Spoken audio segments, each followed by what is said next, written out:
In this video, we will see how we can install the TestNG plugins with our Eclipse IDE. So let's see how we can do this thing. We have to open Eclipse, and then after that we'll find this type of menu. From here we have to choose help.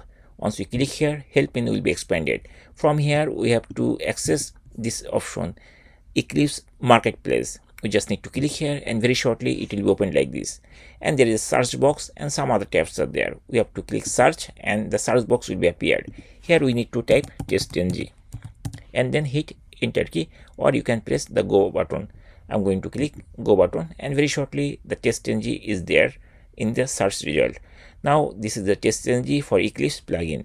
We need to install it by pressing this button. So I'm going to press this install button, and very shortly it will give us this type of message like TestNG for Eclipse.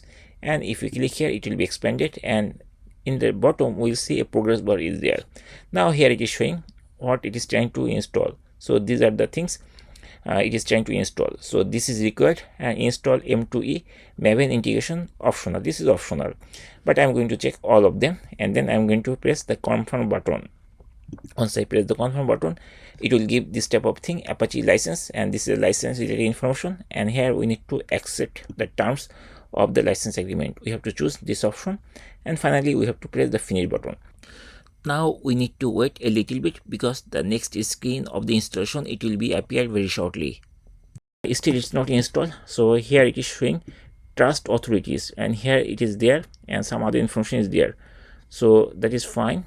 We can click here and we can check all of them, and then finally we have to press trust selected. I'm going to click here, and that's it. It's done, and here it is showing like this. Some other information is there, other checks. So we are putting this always trust like this.